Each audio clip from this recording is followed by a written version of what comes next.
Assalamualaikum warahmatullahi wabarakatuh. Lah, jauhnya perjalanan ini. Nanjaknya. Balikpapannya konturnya perbukitan begini memang. Ah, lihat tuh. Napas dulu. Hari ini kita mau bahas soal daun.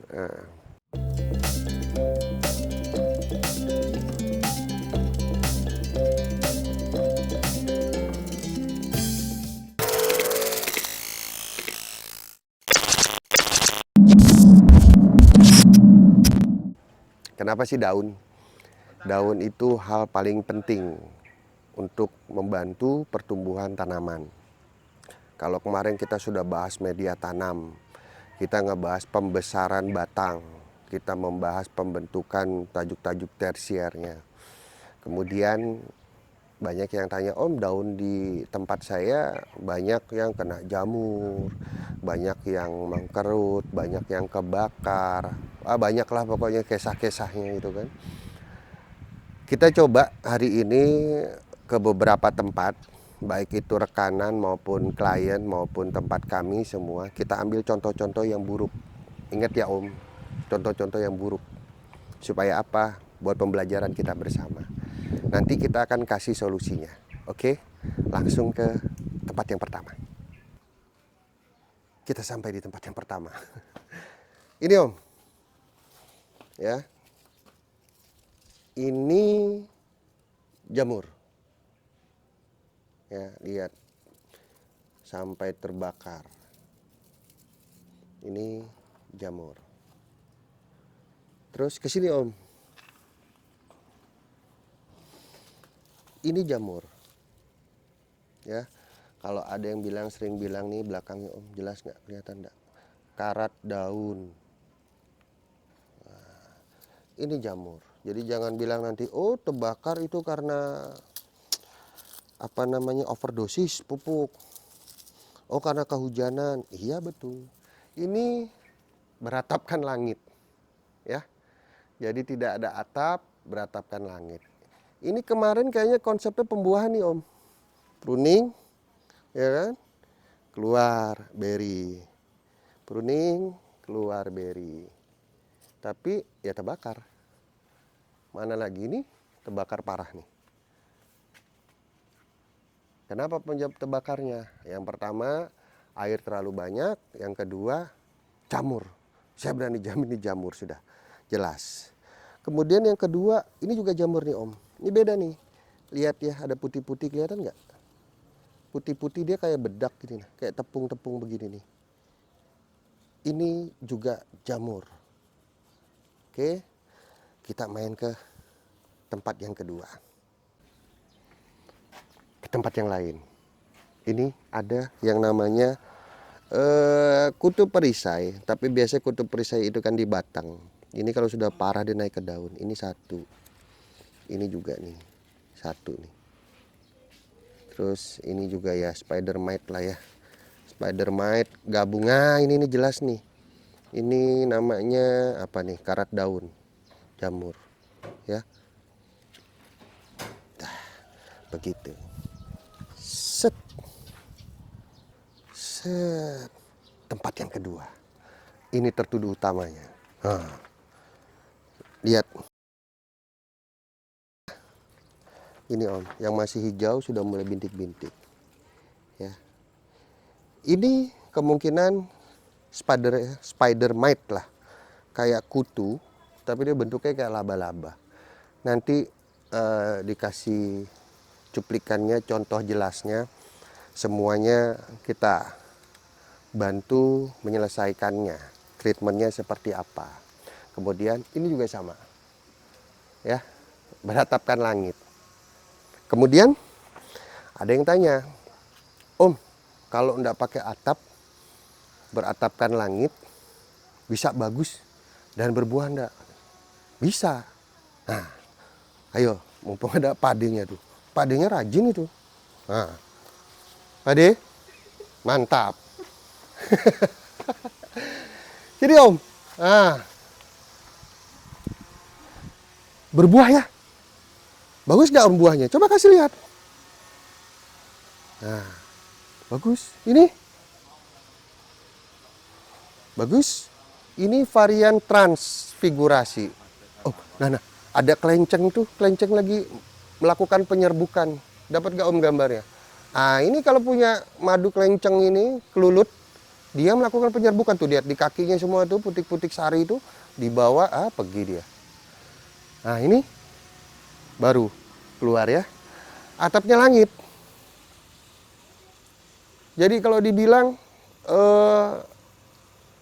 tidak pakai atap, kemudian tidak bisa berbuah. Lah ini Kalimantan ini sadis iklimnya. Ya panas, ya hujan. Ini buah. Ke sana buah. Ayo sebelah sini. Tuh, sampai ke bawah-bawah ini. Lihat klasternya. Lumayan 2 kepalan tangannya. Besar-besar. Bagus buahnya, mulus. Sebagian ada bercak-bercak. Hah? Tuh, ini Om. Tuh. Daunnya gimana? Daunnya bagus. Terus pertanyaannya adalah, kenapa yang di tempat pertama hancur, berbunga gosong, tidak bisa berkembang menjadi beri, daunnya hancur, tapi yang di sini bisa berbuah. Ya, kenapa? Karena Pak D itu tadi ngejaga daun, Om. Daunnya dijaga sama dia. Dengan cara apa? Treatment fungisida dan insektisida rutin ini. Ini pasti kalau enggak seminggu sekali, seminggu 2 kali. Supaya apa? Supaya setiap ada jamur nempel, ketularan dari yang lain, dia langsung hilang, bersih. Jadi apa? Sekarang kita bahas gimana caranya ngerawat daun supaya menjadi bagus dan sempurna. Nah, kita akan coba spill obat-obatannya apa, penyakitnya apa, baik kita ambil dari konten sebelumnya atau dari konten yang sudah ada, atau nanti kita praktekin. Oke, kita masuk ke treatment. Hush, sekarang kita di kebun. Lanjut, yang berikutnya adalah kutu kebul. Nah ini nih, kutu kebul ini lihat Om daunnya ya, dia mengkerut-mengkerut gini. Kalau dibuka nih telurnya dia biasa di sini. Tuh. Nah, ini nih. Kutu kebul ini. Mana makhluknya di sini nih, makhluknya nih, Om. Tuh. Dia kalau masuk ke buah ngerusak nanti malah. Biasa meninggalkan bercak-bercak kayak gini nih. Ini bercak-bercak nih. Nah, ini nih. Bekas-bekasnya kutu kebul ini. Ya kan? Oke. Kemudian setelah kutu kebul, ada juga yang merusak daun itu adalah kumbang. Kumbang-kumbang di taman lagi tampilin. Jangan Om Yogi. Dikomplain nanti. Contohnya, nah ini nih. Ini ada lagi sarapan. Nggak sarapan nih, makan sore. Kasih lihat ini Om Yogi. Tuh. Nah ini nih. Hei, lagi santai kawan. Nah. Oke. Sekarang begini. Fokus kita untuk konten hari ini, kenapa sih kita kasih penyakit? Karena di konten kemarin baik yang komen, Om, daunnya bercak-bercak, daunnya gosong, daunnya mengkerut. Nah, ini kita kasih lihat daun-daun yang bagus, sulur-sulur juga sempurna, jarak antara tunasnya nih panjang-panjang, lebar-lebar daunnya, hijau, pekat, tebal daunnya, tidak ada keluhan sama sekali. Kenapa kita bilang daun ini penting?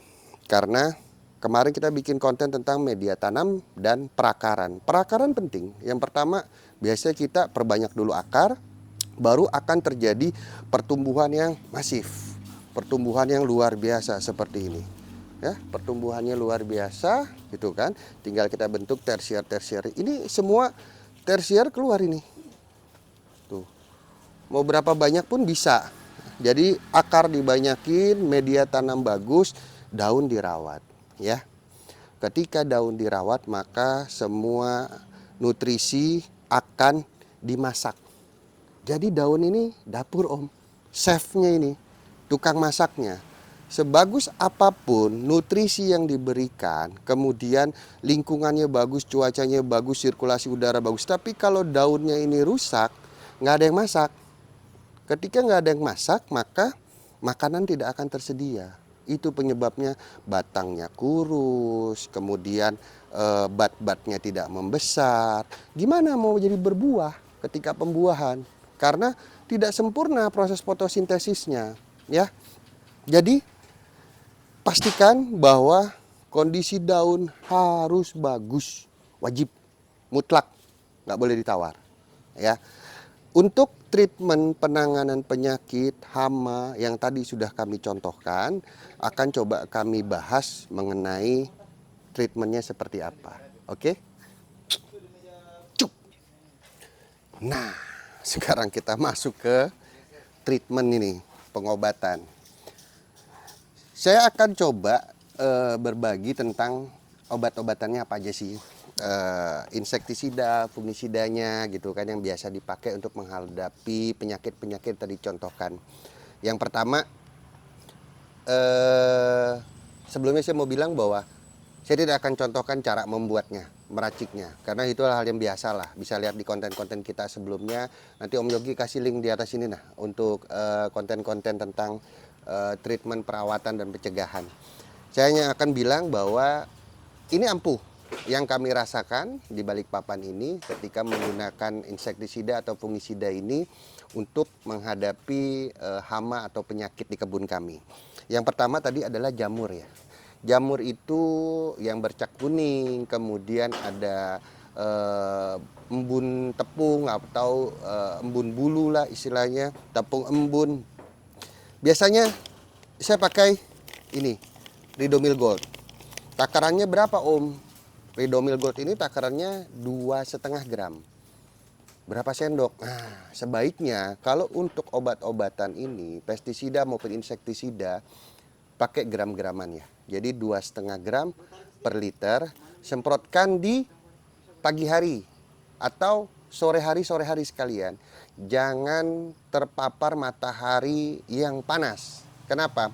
Kasih waktu dia setengah sampai 1 jam untuk meresap atau hilang terbawa angin atau kena matahari. Tapi tidak yang matahari langsung. Jadi kalau kita treatmentnya itu di jam 10 pagi, kena matahari langsung, biasanya daun itu akan terbakar. Atau ada menyisakan residu atau bercak-bercak yang kurang bagus. Jadi sebaiknya sore atau pagi sebelum matahari terbit sekitar jam 6.30-7 itu lebih bagus. Kemudian jamur yang kedua itu apa tadi ya? Karat daun, ya, kekuningan gitu kan. Kalau karat daun saya suka pakai yang sistemik ya. Ini fungisida sistemik Amistar Top. Ya, nanti sama Om Yogi dikasih juga gambar Kang Edit gambarnya. Amistar Top ini kalau sudah pengobatan pakainya 1 mili per liter. 1 mili per liter. Berapa tetes Om 1 mili? Nggak usah pakai tetes-tetes ya. Ada sendok bekas obat bayi atau anak kita, atau ada beli sepet atau beli suntikan, 1 mili per liter. Jadi nggak pakai tetes ya. 1 mili per liter. Kenapa? Kalau lebih sedikit aja takarannya dosisnya maka menyebabkan terbakar, overdosis. Tapi kalau kekurangan juga nggak tepat. Jadi kumannya nggak selesai, nggak tuntas. Yang ada malah kumannya nambah imun. Kemudian yang lain adalah insektisida. Insektisida yang tadi saya bilang spider mite, bintik-bintik itu kan. Nah, kebetulan obatnya ada di kebun yang lain. Biasanya pakainya samite. Samit berapa gitu nanti dikasih gambarnya. Kang Edit ya, tolong dikasih gambarnya samite. Untuk pengobatan itu 1 mili juga per liter. Disemprotkan di atas dan bawah daun sampai seluruh sampai ke batang. Kemudian tadi dikasih lihat kutu kebul. Kutu kebul ini momok yang paling menyebalkan. Pengalaman kami kutu kebul ini gampang-gampang susah gitu kan. Kenapa? Tadi dikasih lihat ada yang di daun. Daun itu tunas-tunas pucuk-pucuknya itu mengkerut dia, menutup, itu melindungi telur di dalamnya. Kerutan itu membuat telur itu terlindungi. Jadi kalau kita spray, kita semprot, dia nggak kena langsung. Makanya kalau untuk kutu kebul atau istilahnya apa melibak ya, bahasa kerennya melibak, saya sarankan pakai sistemik. Kenapa sistemik? Sistemik itu diserap oleh daun, oleh batang atau oleh akar, itu akan dibawa ke laju peredaran nutrisi. Kalau ibaratnya kita manusia di darah lah. Nanti kutu kebul ini akan menghisap nutrisi tersebut, berikut toksinnya, berikut si kandungan inseknya itu. Pakai apa? Kalau saya pakainya yang mengandung imidacloprid. Nah, biasanya belakangnya pakai dor. Ada Confidor, ada ini Bestvidor, bukan Besti ya, Bestvidor ya. Belakangnya ada dor-dornya. Ini biasanya buat kutu-kutuan. Berapa takarannya? Ini 2 gram per liter biasanya. Kalau ragu pakai 1,5, di minggu pertama 1,5. Oh iya, dia ini racun kontak lambung, bukan sistemik. Jadi memang harus dikenakan. Terus kalau kira-kira kutu kebulnya sudah banyak menutupi, kayak tadi ada ya di buah tuh di dalam, memang semprotnya sampai ke dalam Om. Istilahnya kita pastikan bahwa semua kutu kebulnya terkena, karena dia kontak, bukan sistemik, jadi harus terkena. Dan pengobatannya tidak bisa satu kali. Jadi minggu ini lakukan, minggu depannya lakukan. Kalau mau bagus biasanya 1,5 gram per liter itu minggu pertama. Besoknya dilihat dia ada berpengaruh apa enggak. Kalau enggak naikin jadi 2 gram per liter. Insya Allah kalau pakai yang mengandung imidacloprid ini ya, itu kutu kebul tuntas. Selama balik lagi dia harus terkena. Jadi harus mengenai kutu kebulnya. Lanjut untuk kutu perisai. Tadi kutu perisai ada ya di daun. Kalau seandainya kutu perisai di akar itu gampang Om, tinggal disikat aja, ya kan. Tapi kalau yang di daun ini kan sulit disikat kan. Untuk kutu perisai hampir sama sifatnya dengan kutu kebul, agak sulit kita menghilangkannya. Biasanya teman-teman ada yang pakai H2O2 ya, apa sih istilah larutan kayak vanis kayak begitu, disemprot, itu bisa menutupi perisainya, nanti dia akan keluar dan mati. Tapi imidacloprid ini juga bisa, ya bisa. Hanya tambahannya adalah dikasih perekat. Kenapa sih perekat? Kutu perisai itu kan dia punya perisai ya. Kalau cuma disemprot, kemudian kena angin, kena hawa, menguap. Tapi kalau ada perekat dia nempel. Ketika nempel, ketika kutu perisai ini bernapas, maka cangkangnya terbuka, maka dia akan bisa mengenai bagian sensitif untuk si kutu perisai tersebut. Kemudian trips. Trips ini kalau rekan-rekan biasa nanam cabai ya. Cabai itu ujung-ujungnya keriput-keriput gitu kan. Nanti ada juga nih Om Yogi tampilin contoh kalau anggur kena trips seperti apa. Biasanya menyerang tunas. Tunasnya mengkerut kecil-kecil gitu kan, pertumbuhannya nggak laju. Itu semua yang mengandung abamectin. Contohnya apa? Abasel. Nah, ini kandungan abamectin. Kalau pencegahan sebelum terkena kita pakai setengah mililiter, ya 0,5 mililiter per 1 liter air. Tapi kalau sudah treatment pengobatan maka berikan 1 mililiter per liter. 1 mililiter per liter diberikan. Sama semua insektisida dan fungisida sebaiknya diberikan tidak terkena matahari langsung, dalam artian sebelum matahari terbit atau ketika matahari sudah terbenam. Dan lebih efektif walaupun di dalam greenhouse seperti ini boleh menggunakan perekat supaya apa? Supaya tahan lama. Kayak tadi kumbang.